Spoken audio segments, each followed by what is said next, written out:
social, investigadora de la Escuela de Buenos Aires, con el cual tenemos la... En realidad de Tucumán. Muy bien. Nacida en Tucumán, investigadora de la Escuela de Psicología Social de Tucumán, y hoy nos visita justamente para desarrollar el tema de dialéctica, que el día de ayer lo desarrolló específicamente para la gente que está cursando tercer y cuarto año, tanto para la Escuela de Tucumán como para la de Monteros.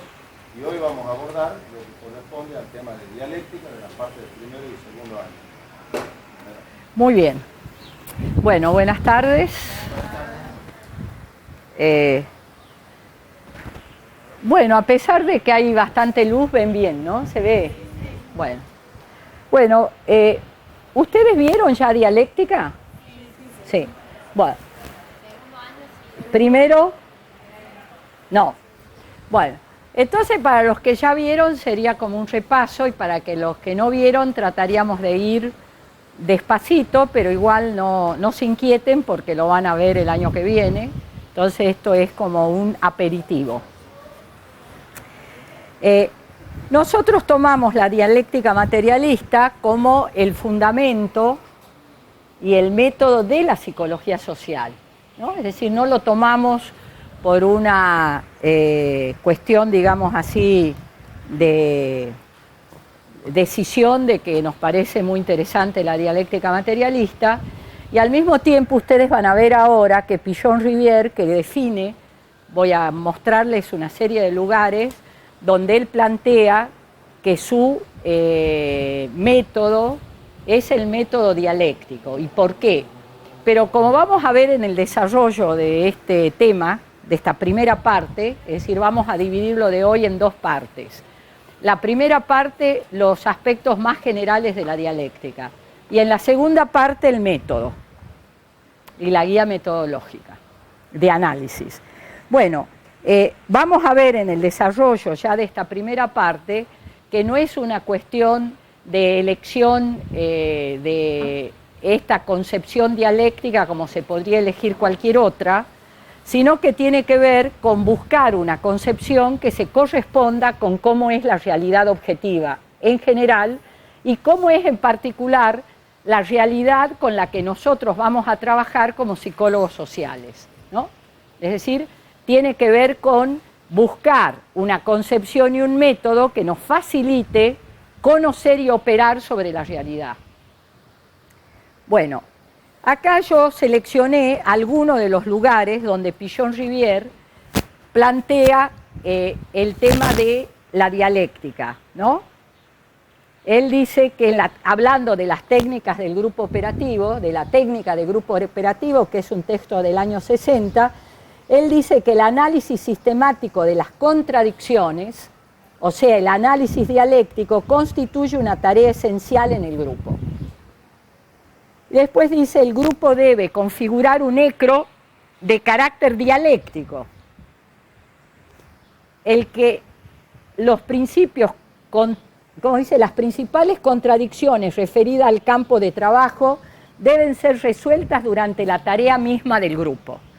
Ustedes ven acá en los dos párrafos que seleccionamos que habla al mismo tiempo que de dialéctica de las contradicciones o el análisis de las contradicciones.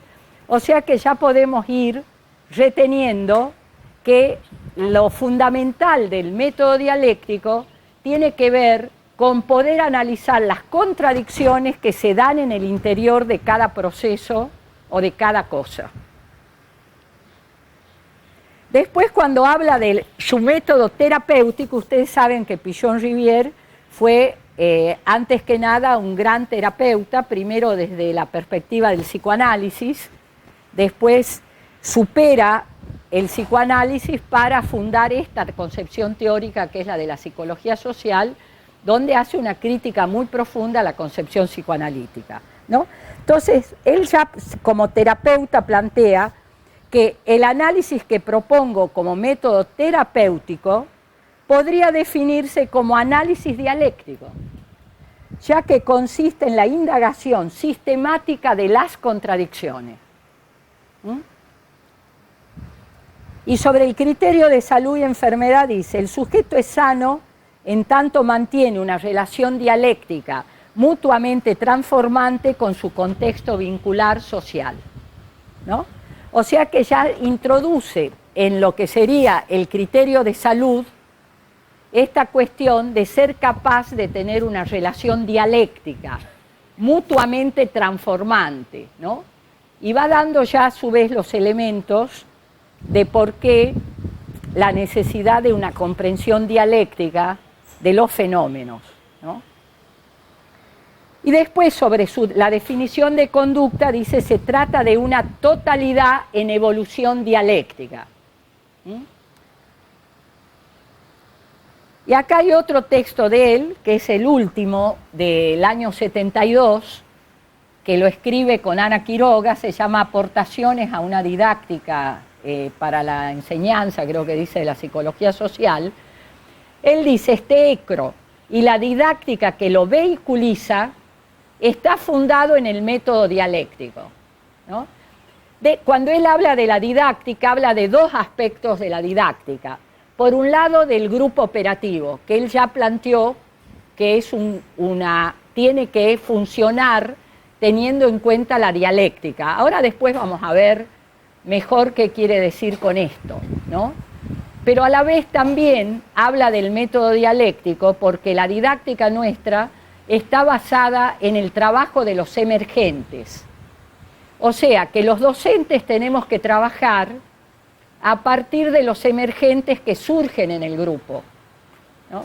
Y entonces se da una relación también de ida y vuelta entre el trabajo grupal y el proceso de enseñanza y de aprendizaje, ¿no? O sea, donde nosotros también, cuando hacemos la devolución de los emergentes en cada clase, ¿no?, tenemos en cuenta cuáles son las contradicciones que se han dado dentro del proceso grupal, o sea, qué contradicciones en realidad con el objeto de conocimiento, o sea, con lo que se ha ido dando en las clases, y qué contradicciones están circulando, digamos así, dentro del desarrollo del proceso grupal.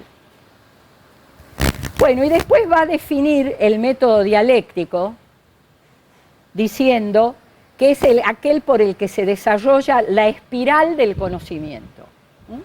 Esta idea de la espiral es una idea muy importante dentro de la dialéctica porque en lugar de plantear una evolución lineal, como quien sube una escalerita, ¿sí? Vieron que uno sube y baja un escalón tras otro, ¿no?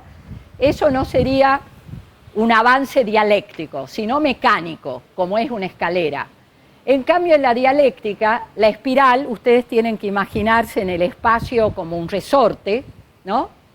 Es en cada vuelta, digamos, se va en algún momento para atrás, ¿no?, para salir en un nivel superior de nuevo para adelante.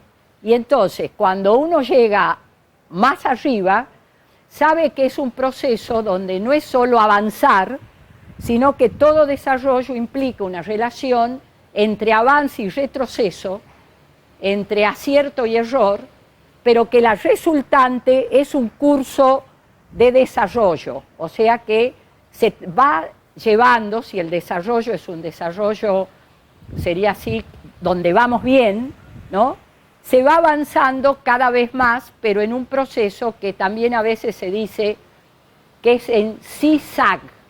¿Saben lo que es el zigzag? Eso, exactamente. Entonces no somos evolucionistas, sino que para la dialéctica hay un avance de tipo cuantitativo y en determinado momento hay un salto. Y a veces se parece que no avanzamos y que a veces inclusive retrocedemos, pero la resultante es de avance, ¿no? Y así se desarrolla el proceso de conocimiento.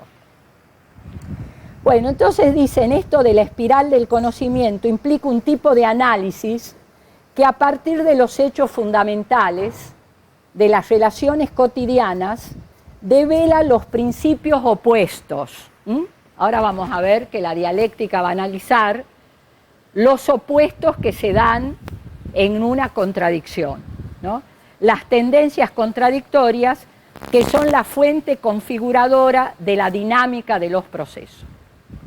O sea que si nosotros en la escuela tratamos de estudiar en forma sistemática la dialéctica, es por un lado, como vamos a ver ahora, para poder entender cómo son los procesos con los que nosotros vamos a operar. Pero a la vez estamos obligados en relación a lo que ha planteado el fundador de esta teoría. O sea, que no es un tema ajeno a la psicología social, es el corazón de la psicología social poder comprender la dialéctica, como concepción y como método. Y ahora vamos a ver estos tres aspectos de la dialéctica. Ustedes no se preocupen si no toman nota de todo, o no tomen si quieren o hagan lo que quieran, pero después, claro, está el apunte sobre dialéctica para que lo puedan pedir, y también se les puede mandar este Power, ¿no? O se lo va a subir a la página de la escuela para que el que quiera lo pueda bajar. ¿Así? Ah, me olvidaba, y están filmando, o sea que además pueden tener así un plus que sería hablando yo. Eso sí, si no he salido bien, anulamos el video. No hay. Bueno, muy bien. Tres aspectos que vamos a tratar de explicar. La dialéctica objetiva, la concepción dialéctica y el método dialéctico. ¿Qué es esto de la dialéctica objetiva? Comprende que todo lo que existe, a lo que llamamos la realidad objetiva, que es todo lo que existe, es dialéctica. ¿Qué configura la realidad objetiva?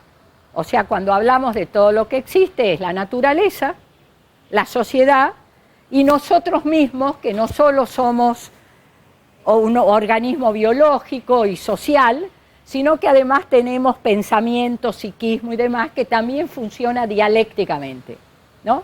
Entonces, todo lo que existe, nos referimos a estas tres cosas que agotaría todo lo que existe.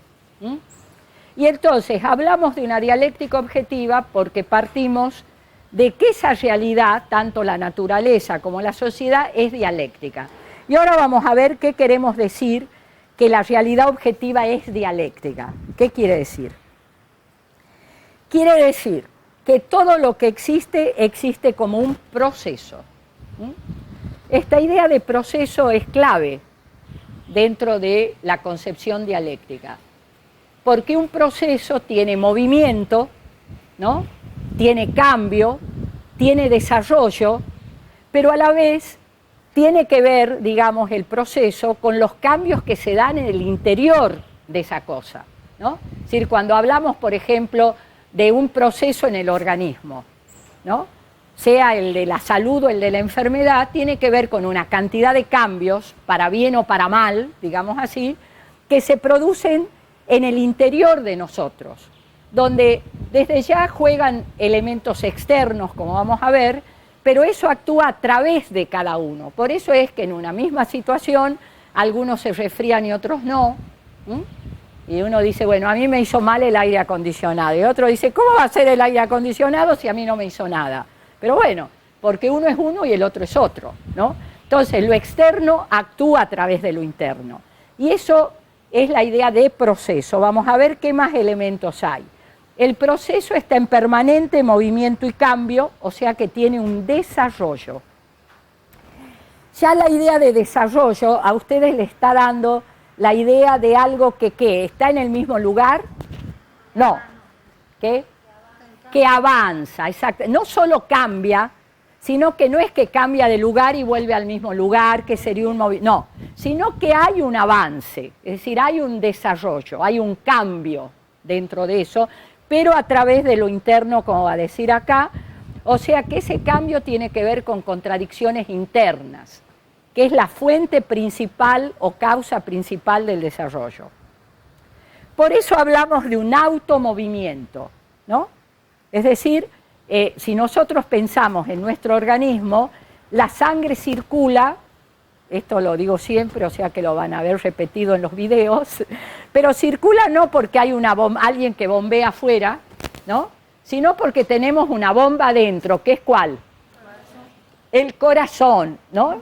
La humanidad tardó mucho tiempo en saber cómo era que se producía la circulación de la sangre hasta que descubrió que no había ningún misterio, sino que era un automovimiento, ¿no? Y lo mismo como es la respiración, como cada proceso nuestro tiene causas internas, pero a la vez no existe nada aislado, ni en nuestro organismo, ni nosotros en el mundo, ni ninguna cosa en el mundo está aislada, sino que todo existe en múltiples relaciones con otras cosas. Y además son relaciones recíprocas. ¿Qué quiere decir recíproco? ¿Cómo? Es decir, que, exacto, que yo estoy relacionada con ustedes y ustedes están relacionados conmigo en este momento. Y que por lo tanto lo de ustedes me produce algo a mí y lo mío les produce algo a ustedes, ¿no? O sea, es recíproco, no es en una sola dirección. Estas son las condiciones o causas secundarias de los procesos. Para entender mejor esto que es una cuestión clave en la dialéctica, que es cómo es la relación entre lo externo y lo interno, y que además es fundamental para la psicología social, o sea, para los que operamos con personas, podemos entenderlo primero mejor en un fenómeno en la naturaleza, ¿no? Supongamos que nosotros tenemos dos semillas, ¿no? Una semilla de naranja y una semilla de trigo, ¿no? Bien. ¿Qué se necesita para que germine esa semilla? Tierra, agua, sol, aire. Bien. Entonces yo planto con esas condiciones más o menos separadas, pero en el mismo lugar, la semilla de naranja y la de trigo. ¿Y qué sale en la que planté de naranja? Naranja. ¿Y en la de trigo? ¿Qué? Maíz. Ahí ya nos complicaste la dialéctica. Ahí ya no es una... Ah, bien. O sea que lo que sale en última instancia va a depender no de las condiciones externas, sino lo que había dentro de cada semilla. La semilla de naranja va a tomar las nutrientes que hay en la tierra, va a necesitar la humedad, después va a necesitar la luz, el sol, etcétera. Pero todo eso va a actuar a través de lo que hay dentro de la semilla de naranja, ¿no? Por lo tanto, va a producir naranja. Y en la de trigo lo mismo. O sea, que de acá hay que retener dos cuestiones. Lo que resulta del proceso depende de lo que hay en el interior de ese proceso, sea una persona, sea un grupo, sea una semilla. Por eso es que no hay dos hijos iguales, ¿no? Aunque las condiciones externas sean relativamente similares, ¿no? Es decir, inclusive aunque fueran mellizos, ¿no? Entonces, cuando uno a veces no los reconoce porque los ve por afuera, la madre dice, ¿cómo no te das cuenta? ¿No ves que este hace tal cosa, el otro hace la otra? ¿No? Es decir, son diferentes, aunque tengan las mismas condiciones, actúa a través de lo interno. Pero lo otro que es importante es que lo externo, cuando decimos que es secundario, no quiere decir que no tenga importancia. Porque si no hay agua, no hay tierra, no hay determinadas condiciones, en vez de tener una planta de naranja, tenemos semillas que ensucian este patio, ¿no? O sea, que las condiciones externas son condiciones para que se desarrolle el proceso. Es decir, ningún individuo puede desarrollarse si no es en determinado grupo social, ¿no? Pero ese desarrollo va a depender de cada uno, pero a partir de las condiciones externas, ¿no? Es decir, qué condiciones externas encuentre también va a incidir en cómo se desarrolla. Es decir, una planta, por ejemplo, si yo planto un algarrobo, ¿no? Bueno, acá hay un agrónomo, ¿no? Entonces, si digo alguna macana, corregime. Pero yo creo Una cosa es si yo al algarrobo lo planto en Santiago del Estero, en medio del desierto, ¿no? Y que sobrevive y se desarrolle los años que lleva, que si yo planto ese algarrobo en Tafí del Valle, ¿no? Que primero hay que ver si ahí prende. Y si prende, seguramente no va a ser el mismo árbol que yo encuentro en Santiago del Estero, ¿no? Cambia. O sea que las condiciones externas no es que no influyen, ¿eh? No es lo mismo los que nacieron y se criaron en el periodo de la dictadura dentro de una familia de militantes, por ejemplo, que los que se criaron después del 83, aunque también sean en familia de militantes. Porque una cosa era vivir en medio del terror y de qué pasaba, y el chico eso lo vivía de un modo o de otro, no todos lo vivían iguales, pero en todos influían esas condiciones, ¿no? Y en cambio también otra cosa es cuando ya no está el tema de si va a poder dar o no la dirección de la casa, si qué va a decir en la escuela, ¿no? Porque esas eran todas las condiciones que sufrían nuestros hijos en la época de la dictadura si éramos militantes, ¿no? Entonces, ¿se entiende esto? A ver, los de primer año que lo están escuchando por primera vez, ¿lo entienden? Los que no entiendan pueden preguntar, ¿eh? ¿Ahí están los de primero? Ah, yo veo entonces más caras de no entender por ahí. Eso es segundo. ¿Eh? Bueno, ¿y dónde está primero para que los vea especialmente? Entienden un montón. Bueno, hablando más seriamente, cualquier duda que tengan o algo que yo vaya muy rápido y quieran que vuelva para atrás, no hacen replay, sino levantan la mano y me preguntan y yo encantadísima repito, explico más, lo que ustedes quieran. Porque son conceptos importantes y complejos. Para los que ya lo vieron no deja de ser complejo, pero uno dice, uy, ahora lo entiendo un poquito más. Pero al que lo ve por primera vez, está entrando en el tema. Bueno. Fuerte, a ver.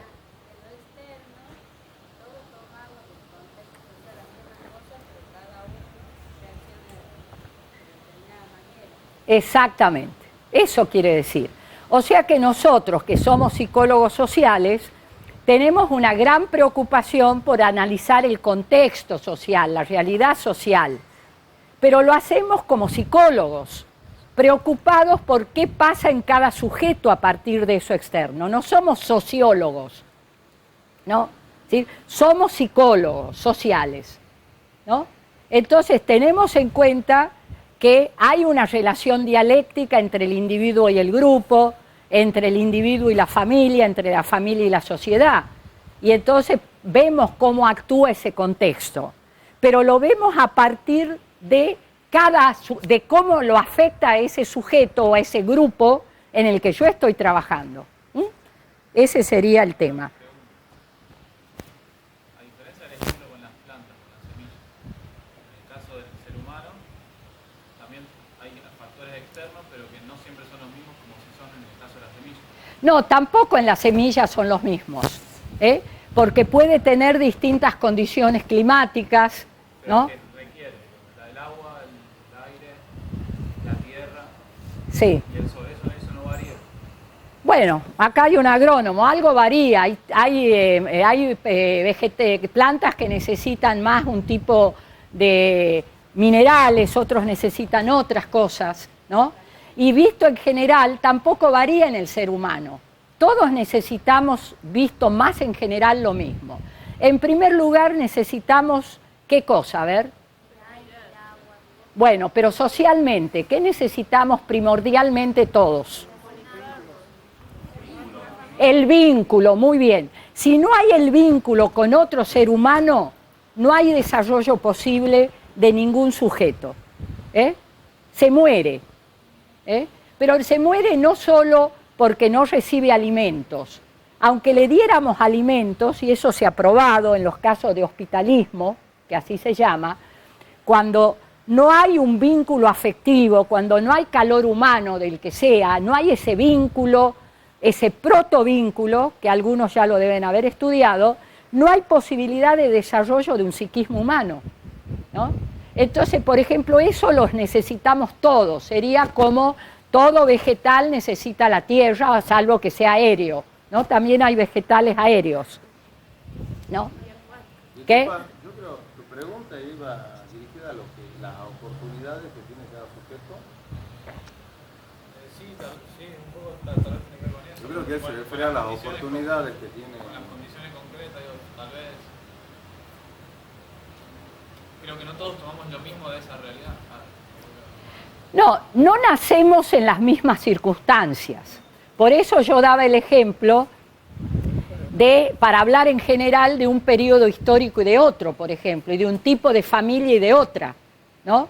No era lo mismo una familia de militantes que una que dijera, bueno, yo no tengo nada que ver con nada, o una familia de represores, aunque sea en el mismo periodo histórico, ¿no?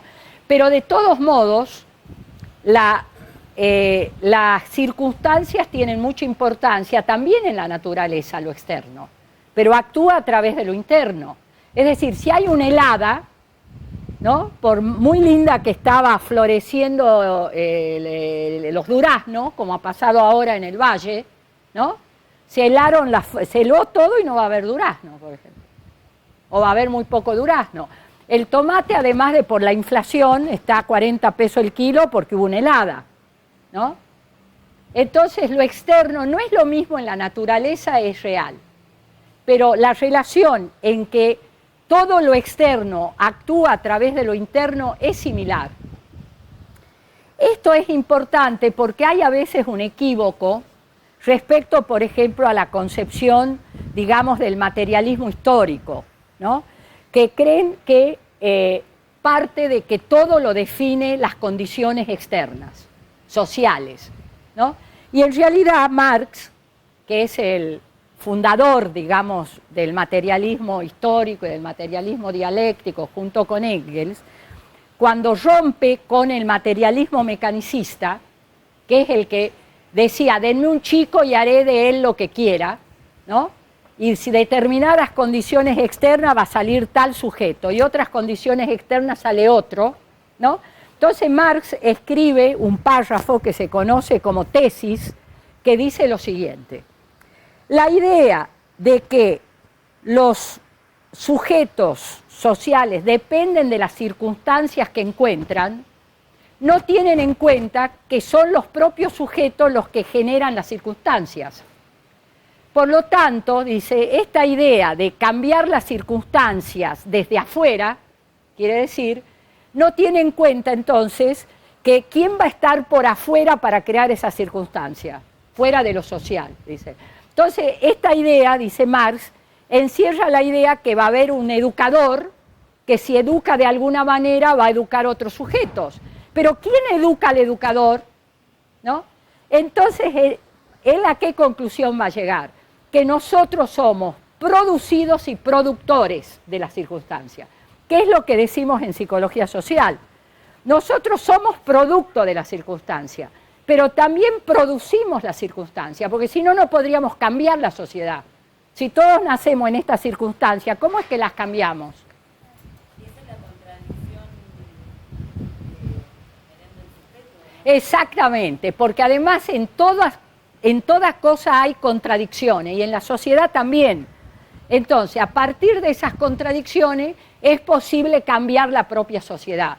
Pero eso quiere decir que hay sujetos sociales en los cuales esas circunstancias inciden de determinada manera y luchan en determinada dirección, y otros luchan en dirección contraria, ¿no? Por los intereses que tienen y demás, pero son parte de la misma sociedad, aunque estén, como digamos, en condiciones diferentes, ¿no? Y también puede darse que uno, por ejemplo, venga de determinada clase social, porque uno puede decir, bueno, pero si vos pertenecés a la clase alta, nunca vas a querer cambiar la sociedad. Pero si vos, en cambio, sos hijo de un obrero, sí.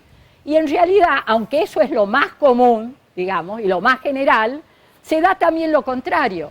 Si no, no habría los dirigentes sindicales que tenemos, que la mayoría en algún momento han sido obreros, ¿no? Y se ponen la mayoría del lado de la patronal, ¿no? Y no habría alguna gente que proviene de otro sector social y toma como causa propia cambiar esta sociedad porque es injusta, porque no le gusta, etc., ¿no? Entonces, lo externo actúa a través de lo interno. Es fundamental lo externo, o sea, las condiciones que encontramos, ¿no? Es decir, hay condiciones que son determinantes, o sea, si en la infancia le falta los nutrientes necesarios para desarrollar el cerebro, porque no tienen leche, por una cantidad de cosas, bueno, eso ya va creando una desigualdad muy grande. Pero no quiere decir que no se pueda sobreponer a eso. Es decir, nosotros podemos, a partir de lo que tiene el ser humano, que es la capacidad de decidir con otros, cambiar nuestras propias circunstancias, ¿no? Por lo tanto, está muy importante este elemento de la dialéctica, ¿no? Sobre todo porque nosotros insistimos mucho en la importancia de lo social. Y entonces se puede entender que solo vemos lo externo y lo de afuera. No, eso tiene importancia en la relación dialéctica con nosotros. ¿Se entiende esto? Bueno. Entonces ahora vamos de nuevo, porque hasta acá estábamos hablando de cómo es la realidad, pero cuando vamos a la concepción dialéctica, vamos a ver que no la sacamos de la cabeza, sino que la concepción dialéctica resume, sintetiza y sistematiza estos rasgos más generales de la realidad de lo que hemos hablado, ¿no? O sea, no inventamos nada en la concepción dialéctica, sino que tratamos de resumir esos elementos. ¿Y de dónde vienen esos elementos que nosotros resumimos o que lo han hecho otros antes y nosotros lo ayudamos a que se conozcan? De todo lo que es el conocimiento de la humanidad, ¿no? Es decir, todo el conocimiento empírico y científico de los seres humanos han ido aportando los elementos para comprender cómo es la realidad objetiva. Y cada nuevo conocimiento nos ayuda a profundizar en estos elementos que la dialéctica resume, sintetiza, sistematiza, ¿no? Entonces no es una concepción más, digamos, que la puede elaborar un cerebro privilegiado y que dice, a ver, ¿cómo se organiza mejor el mundo? Como habían hecho los filósofos hasta ese momento. Entonces teníamos un montón de sistemas filosóficos. Ahora también, pero este no es un sistema más, es científico. ¿Por qué científico? Porque no sale de la cabeza de alguien, sino de aquellos elementos de la realidad que han sido suficientemente comprobados por la práctica social de la humanidad. O sea, que si alguno de los rasgos de la dialéctica a ustedes encuentran algún sector de la realidad donde no se da, de estos rasgos más generales, habría que cambiar la dialéctica. Habría que decir, no, mira, yo encontré en algún lugar donde no hay movimiento, o no hay cambio, o no hay proceso, o no hay contradicciones, o yo encontré algo que se ha desarrollado totalmente aislado sin necesitar nada. Entonces diríamos, bueno, muy lindo el aporte, trae las pruebas de eso y vamos a revisarlo, ¿no? Esto sería la diferencia, ¿no? Y esto es lo que hace necesario que la aprendamos, a que nos resulte compleja, etcétera, porque nos va a ayudar a movernos en la realidad, no solo como psicólogos sociales, también en nuestra vida, ¿no? Y a revisar cosas de nuestra conducta, de nuestra vida, de nuestras relaciones familiares, ¿no? Pensando en estos términos, que la contradicción es objetiva, que es la unidad de contrarios la realidad, no de los que somos similares, ¿no? O sea que se encuentran en lucha y también en unidad, porque uno tiende que cuando ve la unidad no ve la lucha, cuando ve la lucha no ve la unidad. Y la dialéctica es la comprensión de la unidad y lucha de los contrarios, ¿no? Entonces ya no nos dividimos entre lo que somos amiguitos y estamos todos unidos y lo que no nos queremos y nos peleamos con el otro grupo. No, eso es una cosa defensiva, pero en cuanto salen de esa cosa de rivalidad se pelean entre el propio grupo, porque las contradicciones existen en todos los procesos. Bueno, esto es lo que dijimos, aportados por la práctica social de la humanidad y la investigación científica, y no es un sistema cerrado, sino abierto, que se enriquece con cada desarrollo del conocimiento. Bueno, ¿por qué hablamos de dialéctica materialista? ¿Por qué creen ustedes? A ver, ¿por qué es materialista? Porque somos mezquinos. Vieron que a veces el materialista parece que es aquel que le interesa el dinero y el idealista es el que tiene grandes ideales. No, no es por eso. Muy bien. Porque estamos hablando de la realidad objetiva, no de la dialéctica que inventamos, sino de la dialéctica que se da en todo lo que existe. Que además de realidad objetiva vamos a conocerla como la realidad concreta o concreto real. Y por eso es materialista, por la importancia que le damos a las relaciones reales. Este es el punto principal de ruptura de Pichon-Rivière con el psicoanálisis, ¿no? Porque, como él plantea, no es que no importe cómo me lo imagino yo o cómo lo fantaseo, importa. Pero es muy importante saber cómo era ese ser del que yo me imagino fantaseo. Es decir, cómo era la madre realmente. ¿Qué le pasó realmente a este chico? No cómo lo vivió él, cómo lo sufrió él. Eso es muy importante, ¿no? Para nosotros. Pero es muy importante para comparar cómo era y cómo lo vivió, ¿no? ¿Se entiende esto de las relaciones reales? ¿No? Porque a nosotros nos interesa cómo era el vínculo real, cómo es el vínculo real. Y nos interesa entonces corregir cuando en cada uno de nosotros tenemos una idea distorsionada de cómo era esa realidad. Porque muchas veces tenemos los problemas que tenemos en las relaciones o lo que nosotros vemos como problemas en los grupos, tiene muchas veces con que no se ve el aquí y ahora del grupo, por ejemplo, o sea, el grupo real, y está pesando mucho el grupo anterior, el grupo interno, ¿no? Lo que yo me imagino, me cae mal. Bueno, ¿por qué te cae mal? Está bien, o sea, esta relación entre lo objetivo y lo subjetivo. Nosotros trabajamos en esa relación, ¿no? ¿Cómo es lo objetivo y cómo lo vivimos subjetivamente? Y ustedes van a ver siempre, y lo van a ver más cuando avancen en la carrera, que la lectura que uno trata de hacer en el grupo tiene en cuenta lo que aparece, o sea, lo manifiesto, y también lo latente, ¿no? Las dos cosas son parte de la realidad objetiva, ¿no? Es decir, no es que la realidad objetiva es solo lo que veo. La realidad objetiva es el conjunto de elementos que configuran, por ejemplo, el proceso grupal, que tiene que ver con lo consciente y lo inconsciente, con lo objetivo y lo subjetivo. Ahora vamos a ver cuando vayamos al grupo como concreto real, ¿no? Pero nosotros como psicólogos sociales vamos a trabajar siempre en esa relación entre lo social y el individuo, ¿no? Eso que Ana Quiroga define como el campo de la psicología social, tomando lo de Pichon-Rivière, ¿no? Que dice, ¿se acuerdan cómo define objeto-campo? A ver, ¿alguno? ¿Alguno de los coordinadores? Los mandé al frente. Pero lo saben, ¿cómo no van a saber?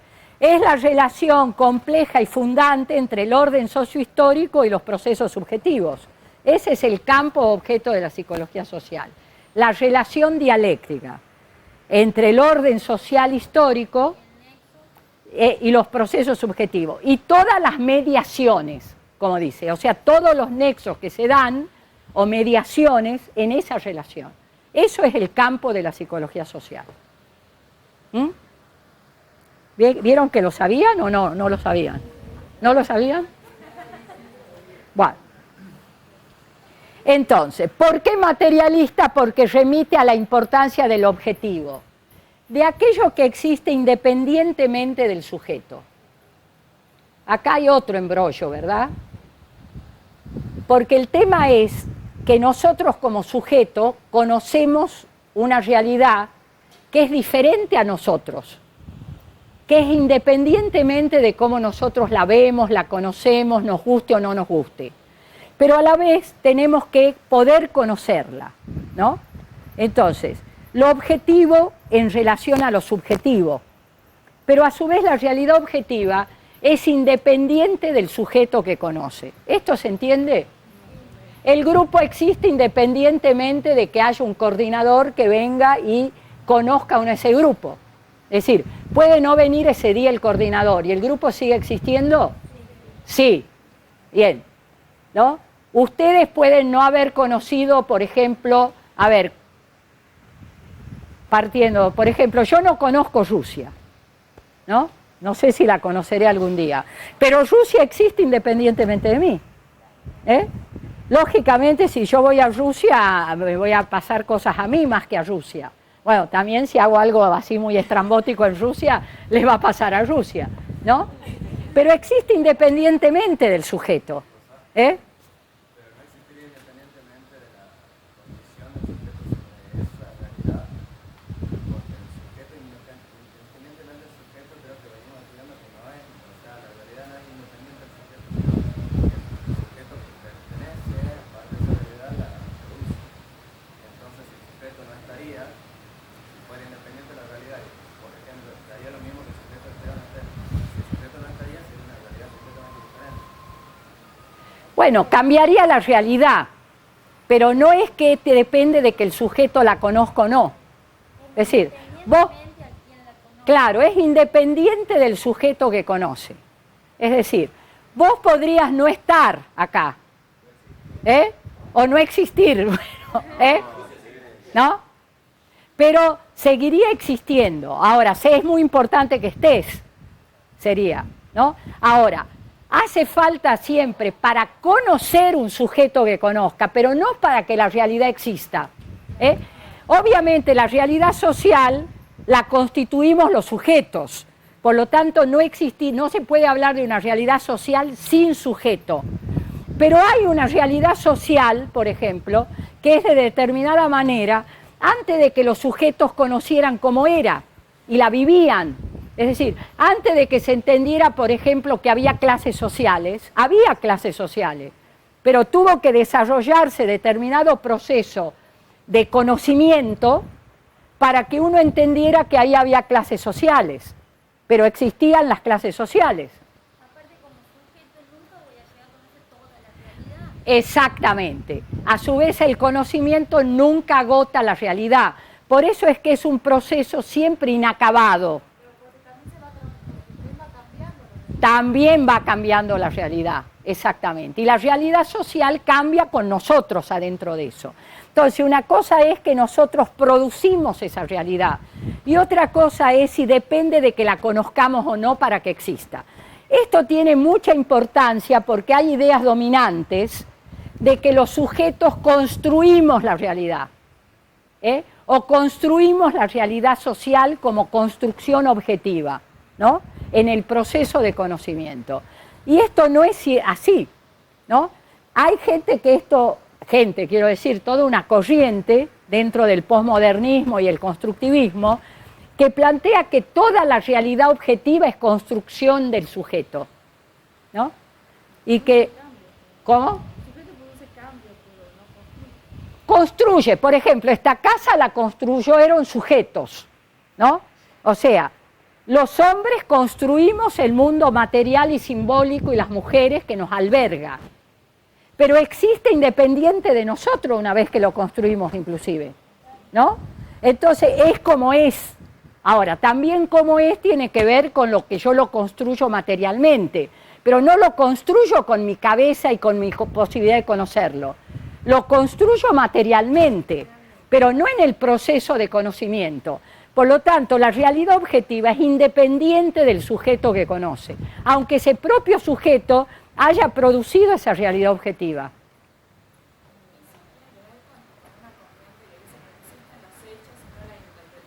Totalmente, muy bien. Es toda una corriente que dice que no existen hechos sino interpretaciones, que los medios construyen la realidad, ¿no? Y no que los medios lo que construyen es una forma que intentan que veamos la realidad, pero no construyen la realidad. Por lo tanto, hay que aprender a leer críticamente lo de los medios, ¿no? Si los hechos no existieran, entonces hay que ver que hay tanta realidad como medios que construyen la realidad que más les gusta. Exactamente, la inseguridad sería una sensación, la inflación también. Bien.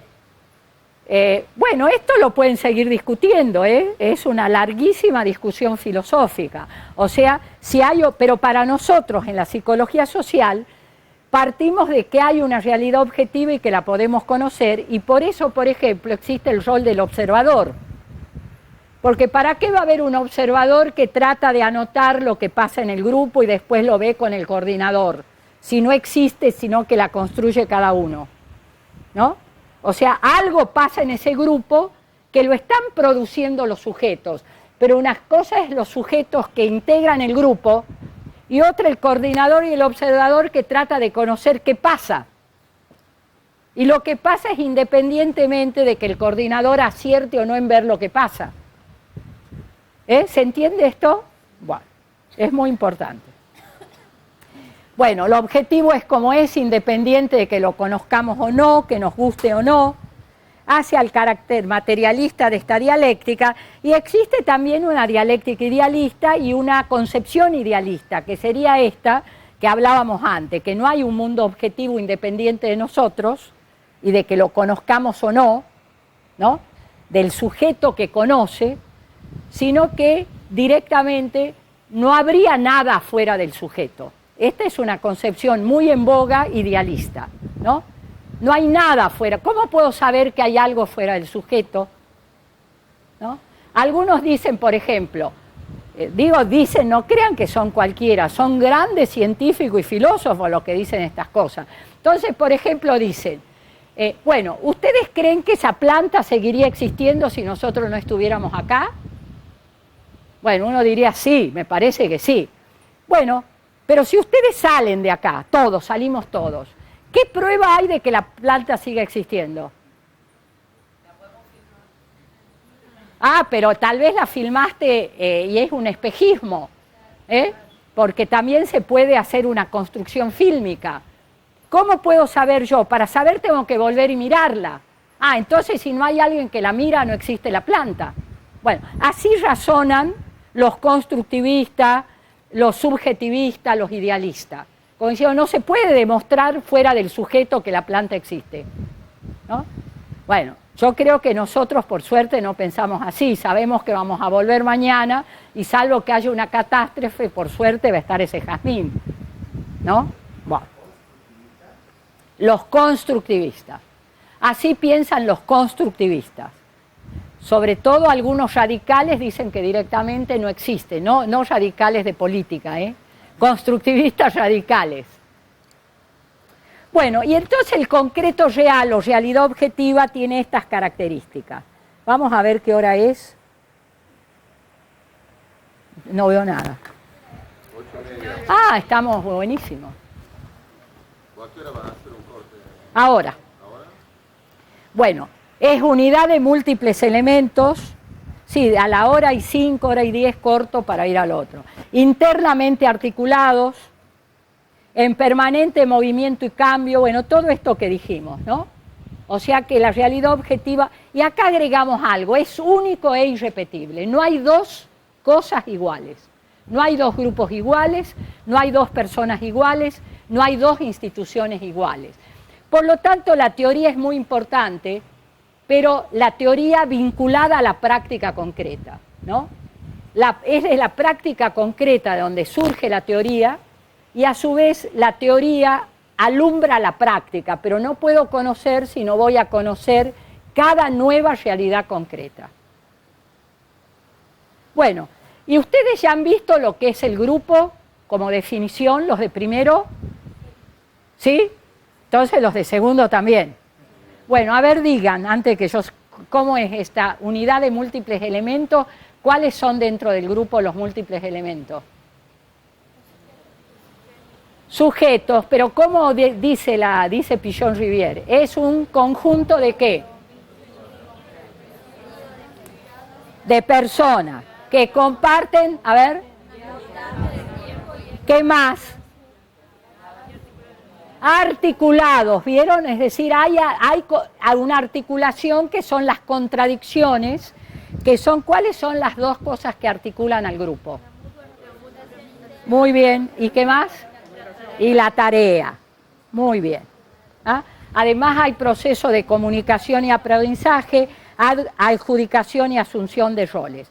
Y el método dialéctico que vamos a ver en el próxima hora surge de la concepción dialéctica, atiende al carácter dialéctico de la realidad objetiva y es una guía a seguir en el proceso de conocimiento y transformación de la realidad.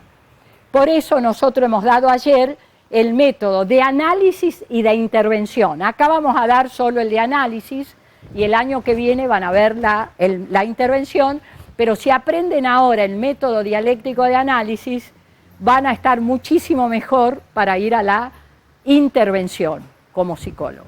Bueno, paramos ahora 5 o 10 minutos.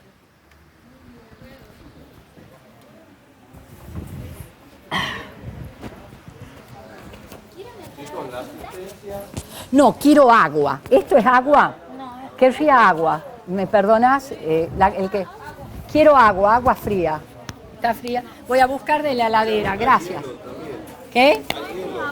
¿Es agua? Bueno, agua. Sí. Hay que apagar. Es agua. ¿Ustedes saben? Andrea, apágale. Apágame este micrófono.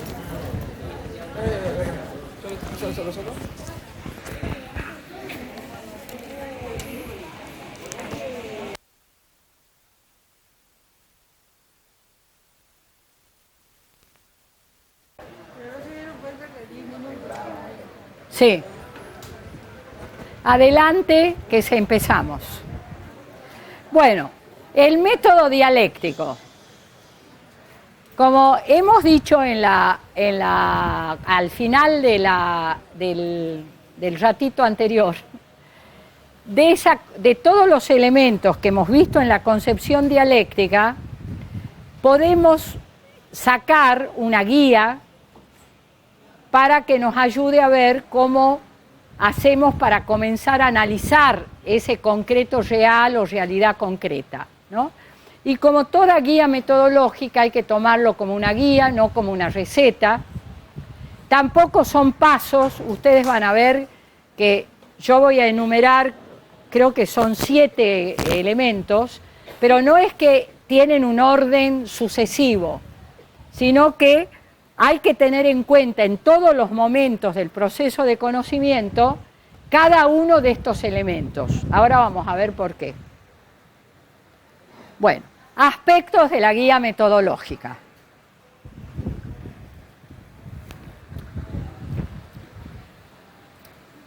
En primer lugar, la objetividad.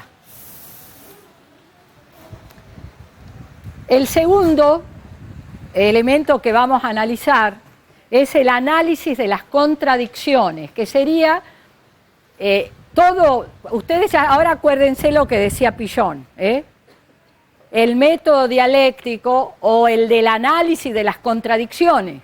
Quiere decir que lo fundamental de este método va a ser el momento del análisis de las contradicciones en el interior de cada proceso y de cada cosa. Vamos a analizar después las múltiples relaciones recíprocas en las que está el concreto real, que también son contradicciones.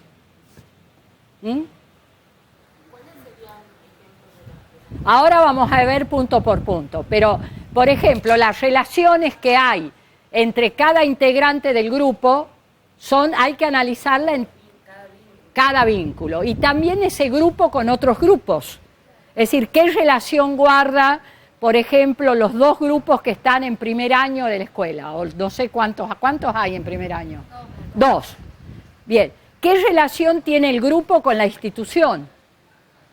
¿Qué relación? O sea, esas son contradicciones, ¿no? Ahora vamos a ver que no toda contradicción es una cosa antagónica, sino que cuando hablamos de contradicciones hablamos de relaciones entre aspectos diferentes, opuestos. La historicidad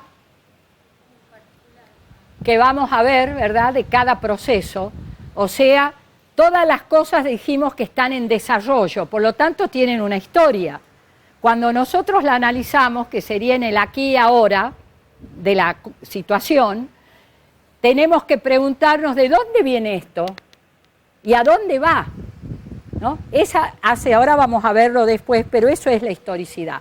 Y después está, no lo vamos a ver ahora, ustedes lo van a ver el año que viene, la intervención y la necesidad de verificar, una vez que intervenimos, sea con el señalamiento del coordinador en un grupo, o sea de la intervención que vamos a hacer como psicólogos sociales, ¿no? Después tenemos que verificar en la práctica si la idea que nos hemos hecho es correcta o no, y por lo tanto existe finalmente tengo que hacer nuevas hipótesis y nuevas líneas de intervención. Pero los 6 y 7 queda para el año que viene. Entonces, vamos a la objetividad, ¿no? Tiene que ver con todo lo que vimos hace un rato, del hecho de que hay una realidad objetiva que es independientemente de nosotros y que es como es. Por lo tanto, la primera elemento como guía, como orientación sería decir, ustedes tienen que conocer el grupo en el que van a intervenir, la institución en la que van a intervenir, el proceso al que los llaman para intervenir, lo tienen que conocer. Tenemos que tratar de despojarnos de todas las ideas previas que tenemos, porque siempre no vamos con la mente en blanco, ¿no? Y tratar de ver cómo es eso que existe independientemente de nosotros, ¿no? Y al que vamos a tener que conocer para poder intervenir, ayudando, digamos así, en cambiar en determinada dirección, que siempre nuestra intervención como psicólogos sociales va a estar orientada a la promoción de salud, ¿verdad? Nuestro papel es ayudar a promover la salud mental, ¿no? Que además necesita somos una unidad biopsíquica social, o sea que necesita de determinadas condiciones orgánicas y sociales para que pueda haber realmente una verdadera salud mental. Y nosotros vamos a operar sobre esa situación. Bueno, el concreto real grupo es el que vamos a analizar, porque tenemos, para no hacer una cosa en general, ¿verdad?, vamos a ir al análisis de las contradicciones, que sería, como ya volvemos a repetir, lo fundamental, la esencia del análisis dialéctico, va a estar en poder entender cuáles son las contradicciones que están en juego en el proceso que estamos analizando, para poder intervenir en determinada dirección. Bueno, acá voy a ir rápido porque ya lo repasamos en la anterior, ¿no? Pero fíjense que en esto que es el grupo, ya empiezan a pensar la cantidad de contradicciones que están, porque ahora lo vamos a ver en términos de contradicciones. Entonces, la objetividad es lo que venimos diciendo, ¿no? Hay que considerar la realidad concreta tal como es. Hacia el aspecto materialista del método, existe una realidad objetiva, que es el concreto real, independiente de nosotros, o sea, del sujeto que conoce, en este caso, nosotros psicólogos sociales, que es como es. Bueno, entonces vamos directamente ya, como todos ya estamos suficientemente convencidos de que hay una realidad objetiva, independientemente de nosotros, a ver cómo la analizamos en términos de contradicciones. Y acá vamos a seguir, en el análisis de las contradicciones, vamos a seguir un texto que es de Mao Zedong, no sé si ustedes lo han sentido nombrar, si le han nombrado bien, que se llama así, Sobre la contradicción. Y entonces él analiza ahí, desarrolla en ese sentido el análisis dialéctico, ayudándonos mucho a ver por dónde agarramos esto de analizar las contradicciones. Entonces va a considerar dos aspectos, la universalidad de la contradicción y la particularidad de la contradicción. Pero la universalidad, que nos permite decir que las contradicciones recorren todos los procesos desde el comienzo hasta el fin de los mismos, nosotros tenemos que tener en cuenta que solo vendría a ser la conclusión más general que se saca de todos los procesos particulares que se han analizado, pero no existe lo universal en ningún lugar, ¿no? Digamos, la casa en general existe. ¿Cómo? Claro, y entonces la casa en general o el universal casa trata de dar aquellos rasgos comunes que comparten todas las casas concretas, pero no es que hay un lugar que vamos a encontrar a la casita en general, ¿eh? Y menos como la dibujamos en la escuela, que es así, no existe en ningún lado. Bueno, muy bien. Entonces, esto de la universalidad es nada más que para saber que existen en todos los procesos y que no podemos estar esperando cuando terminan las contradicciones, porque no terminan nunca. Es decir, termina una y nacen otras, y van desde el comienzo hasta el fin de los procesos. Y si no hubiera contradicciones, ¿qué pasaría? Las contradicciones son necesidades, digamos. ¿Qué? No habría movimiento, y si no hay movimiento, ¿ante qué estamos? Algo que no existe. Porque aún en esta mesa, que parece que no se mueve, salvo como la muevo yo, ¿no? Pero está, cuando la ciencia profundiza en la estructura de la materia, de esta materia, ¿qué descubre? Claro, y de ese hablamos del plástico, ¿no? Pero el plástico tiene moléculas, ¿eh?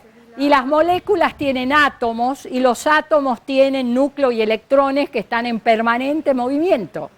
Entonces, un gran aporte de la ciencia del siglo XX, comienzos del XX, descubre que en aquello que se creía que era simple, el último elemento, que no había, que era impenetrable, estático, todo eso no era así, sino que también estaba en movimiento, en cambio, y que era una unidad de opuestos, porque el núcleo tiene una carga positiva, ¿verdad? Y los electrones negativa, y por eso puede estar unido, porque son opuestos. Si fueran como las dos polos de un imán, si uno lo acerca se repelen los dos polos positivos, se unen si son los polos negativo y positivo, ¿verdad?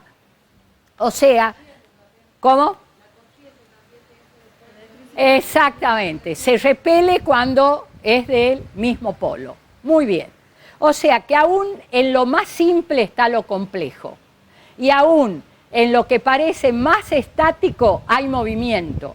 Por eso hablamos de que es una quietud relativa y un movimiento permanente.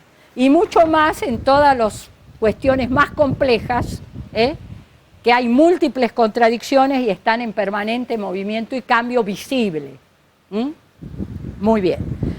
Entonces lo que hay que analizar es cómo se dan las contradicciones dentro de cada proceso, y esto es la particularidad, o sea, en cada cosa concreta, y esto es la particularidad de la contradicción.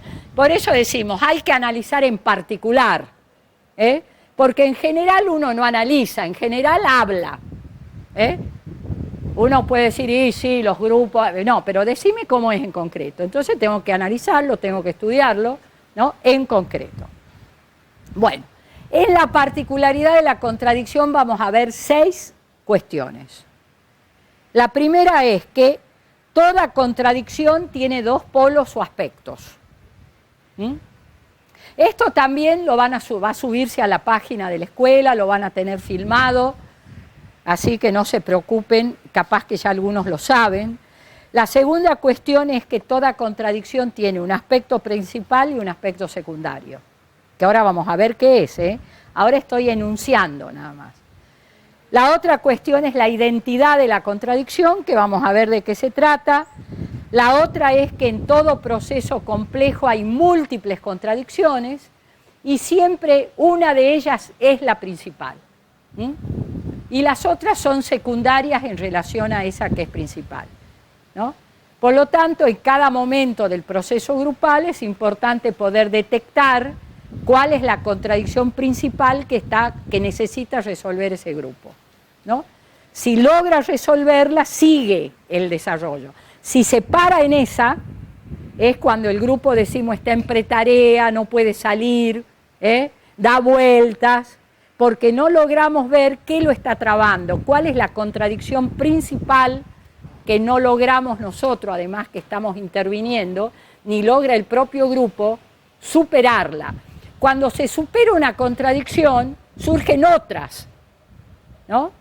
Pero se cambia esa situación, eso se da en el grupo a través de los portavoces y del emergente. Eso es una cosa que seguramente van a estudiar, que es la complejidad del emergente, o sea, el carácter dialéctico del emergente en todo grupo. O sea, cómo surge esa cualidad nueva, diferente, que dice Pillon, que surge en determinado momento del grupo y permite que uno diga, bueno, entramos en otro momento del grupo, ¿sí?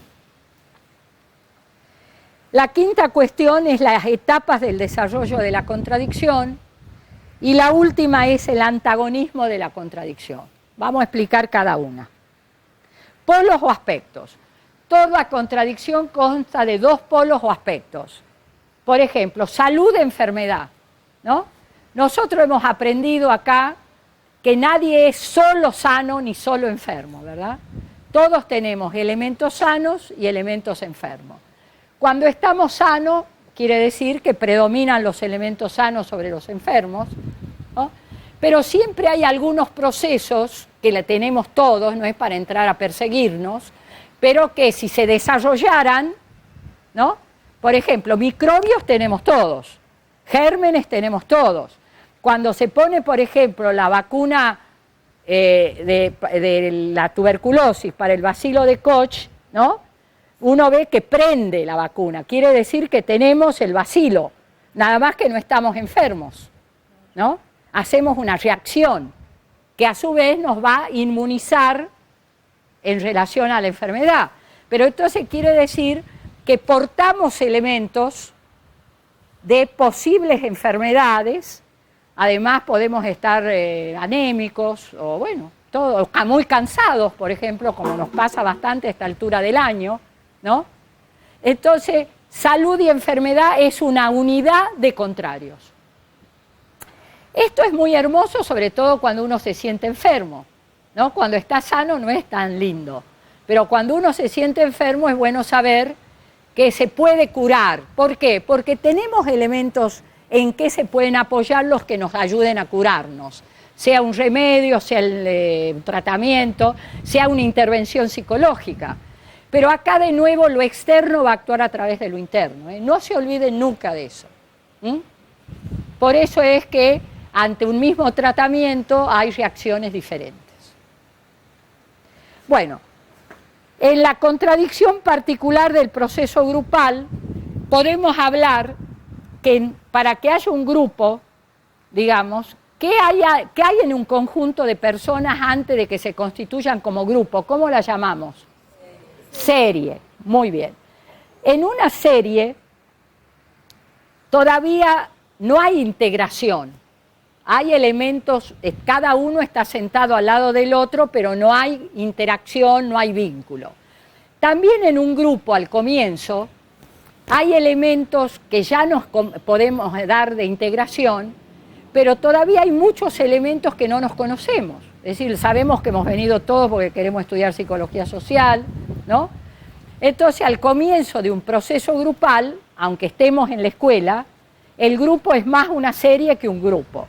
Entonces, la contradicción particular que recorre el proceso de desarrollo de un grupo va a ir de los procesos de integración, que todavía son más pequeños, y los procesos de fragmentación que predominan al comienzo y que tienen que ver con la serialidad. Entonces, a propósito, lo damos así como unidad de contrarios, ¿verdad? Son los dos polos de la contradicción.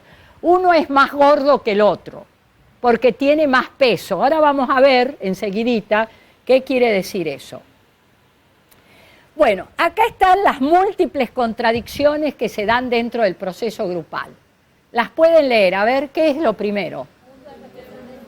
Mundo interno, mundo externo. Esa es una contradicción que está jugando en la relación para llegar a la mutua representación interna, ¿no?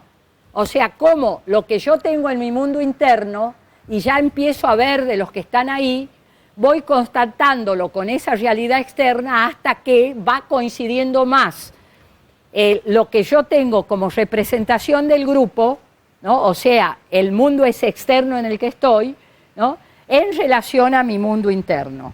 ¿La otra cuál es? ¿La otra? ¿Esa les parece que es una contradicción que juega en el proceso grupal? ¿Sí? Muy fuerte, muy bien. ¿La otra? ¿La otra? ¿La otra? Wow. Todo eso juega para que haya más integración o más fragmentación, ¿no? Si predomina el mundo interno de cada uno o el sujeto más que el grupo, ¿qué predomina? ¿Pero la integración o la fragmentación? La fragmentación. Hay muchas más contradicciones que no están acá. A ver, ¿se les ocurre a ustedes algunas otras? Comunicación o comunicación. También comunicación, no comunicación. ¿Qué más? ¿No hay verticalidad y horizontalidad? También. Eso tiene que ver también con sujeto-grupo. Hay latente y manifiesto, ¿no? Hay lo que es el proyecto y la tarea y qué hay como opuesto a eso. A ver. ¿No hay resistencia? Hay, ¿no? Claro, permanentemente. Y después Pillon habla de los miedos o ansiedades básicas. ¿Cuáles son? Y bueno, ¿qué opuesto habría en el miedo al ataque? ¿Cuál sería el opuesto? La pertenencia, o sea, la confianza. O sea, si hay confiabilidad, bajan las ansiedades persecutorias. Si al principio no los conozco, me miran mal, o yo creo que me miran mal y demás, entonces está muy alta la ansiedad persecutoria, ¿no? Y el miedo a la pérdida. Muy bien, claro, para integrarme en el grupo nuevo tengo que dejar alguna de las cosas que a mí me hacen pertenecer a otro grupo de referencia. No es que tengo que dejar el grupo anterior, pero posiblemente muchas de las cosas que yo aprendí en esos grupos en los que he vivido, tengo por lo menos que revisar. Y entonces tengo una sensación de pérdida. A veces es más sensación que realidad, porque después uno se da cuenta que no tiene que perder nada, lo tiene que redefinir nada más. O sea, tenemos que cambiar cosas. Y en vez de perder, le enriquecemos. Pero nosotros vivimos el miedo a perder. ¿Cómo es esto de la dialéctica materialista? Y si yo creo en Dios, ¿tengo que dejar de creer por resto de la dialéctica materialista? No, si no, tendríamos un grave problema. Muy bien. ¿Qué? A recrear, a redefinir, a incluir aquello anterior en el nuevo marco referencial, ¿no? A redefinirlo, a profundizarlo. También tengo que negar cosas de lo anterior, ¿eh? Tampoco hagamos así una visión tan idílica de la cosa.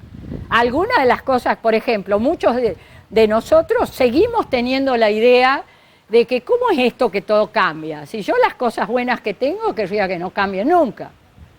Y cambian.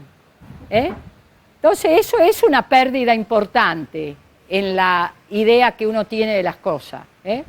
Todas las cosas se desarrollan, nacen, se desarrollan y cambian, y a veces mueren.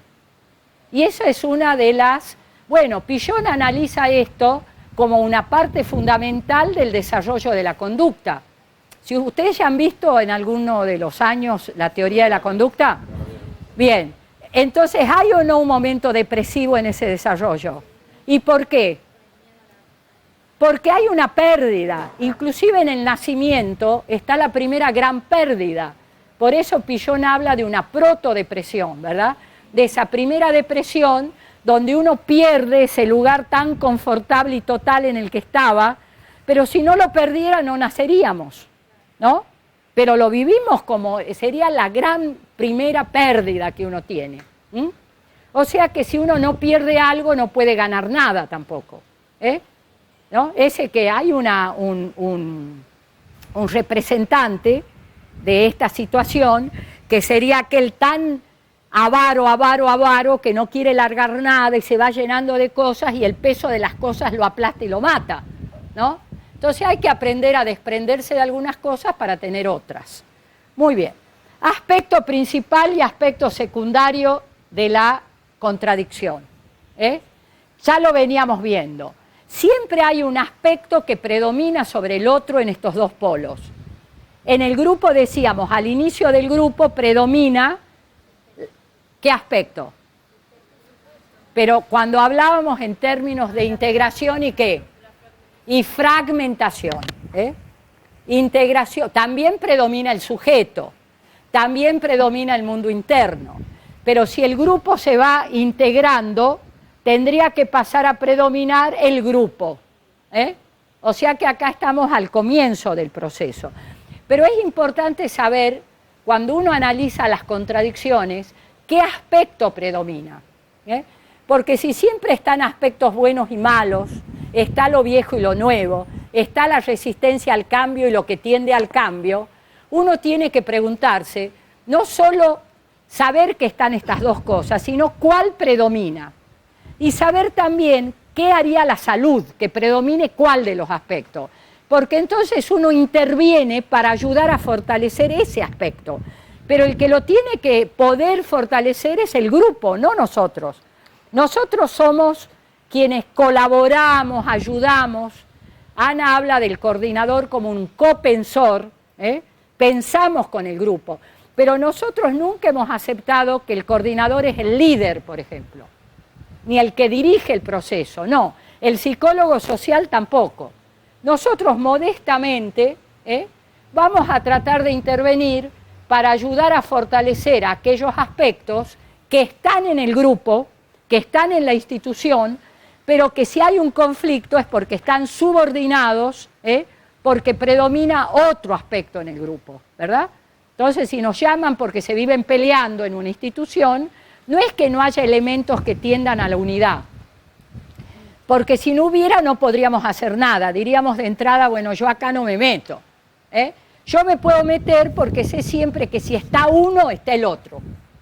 Miren, esto es muy importante. O sea, si hay elementos de resistencia es porque también hay elementos de proyecto. Si hay elementos de enfermedad es porque también hay elementos de salud.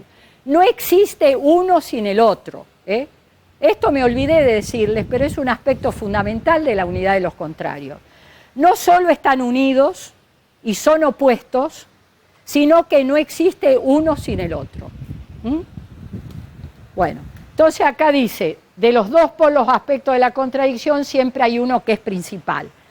Y la identidad de la contradicción es porque en determinadas condiciones, esto que estamos viendo, un polo puede pasar a ocupar el lugar del otro, en el sentido no que el sujeto se transforme en grupo, sino que pasa a predominar, bueno, acá era salud, no sujeto, la S es salud, ¿no?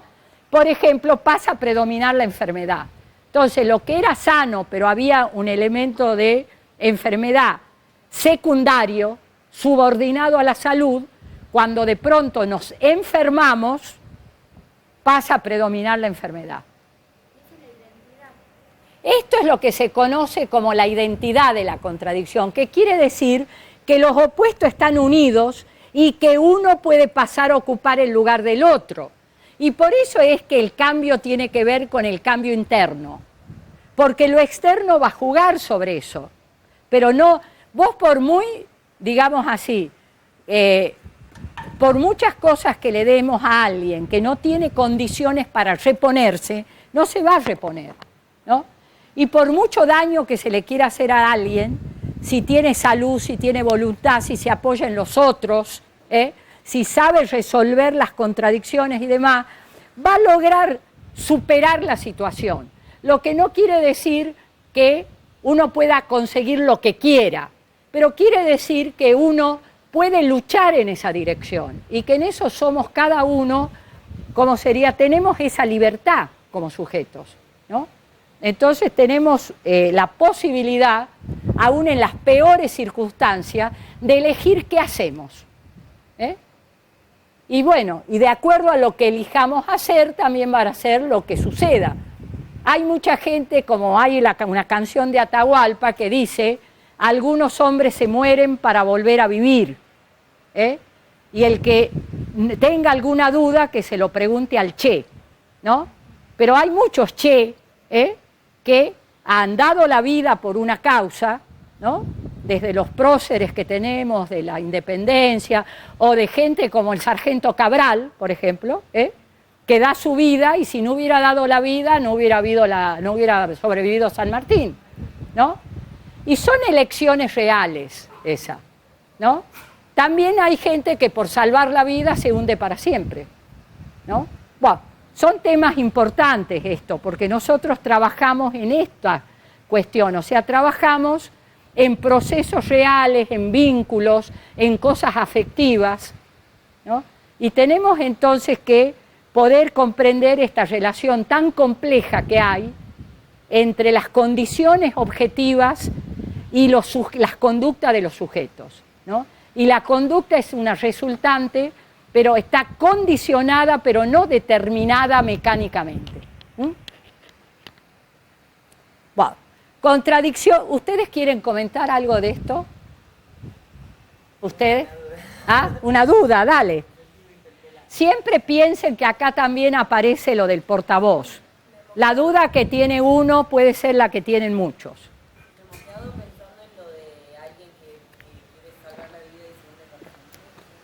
A ver, ¿en qué han pensado? No sé, yo no lo lograba entender. Salvar la vida ¿qué sentido? Capaz que es una bolita más. Bueno, te puedo dar un caso, por ejemplo, posible, ¿no? De que esté alguien, un adulto, que pueda tener una relación importante con un chico en medio de una situación de que la corriente lo está llevando, ¿no? Y no se tira a salvarlo, tiene un momento de duda y lo llevó la corriente. Entonces vos decís, bueno, pero salvó su vida. Sí, pero por ahí nunca más puede vivir bien. Porque le va a quedar siempre el tema de si se hubiera tirado no lo podría haber salvado y salvarse él también, o en todo caso no salvarse, ¿no? Entonces esos son los momentos de decisión. Por eso te decía, después hay otros ejemplos sociales de eso, ¿no? Entonces, esto les doy casos extremos, no es así en general en la vida, pero es para ver que nosotros, que le damos tanta importancia a las condiciones sociales, nunca nos olvidamos que eso actúa a través de lo interno de cada uno y que trabajamos sobre los grupos, pero a partir de sujetos que sabemos que no están obligados, digamos así, porque alguien le diga algo a hacer algo, sino que nosotros podemos, en las peores circunstancias, intervenir en determinada dirección. Y es una cosa muy optimista esto, sobre las posibilidades de cambio, porque si las circunstancias fueran tan determinantes, sería tan difícil pensar que uno puede cambiar algunas cosas, ¿no? Y sin embargo cambian las cosas y uno puede cambiarlas, ¿no? Y también puede en grupos muy difíciles, donde a uno le ha tocado intervenir, ¿no? Que de pronto parece que no va a conseguir nadie, pues están todos peleados con todo y demás, uno encuentra alguna forma de que la gente pueda protagonizar y ver que es más importante lo que los une que lo que los divide, ¿no? Ayer cuando hablamos de intervención, de compañeros de ustedes que están haciendo intervenciones en cuarto año, de Monteros y también de acá de la ciudad, aparecía, por ejemplo, que en la mayoría de los grupos donde nos convocaban, había muchas contradicciones entre ellos, pero que la posibilidad de salir de eso estaba, por ejemplo, en encontrar, ¿no?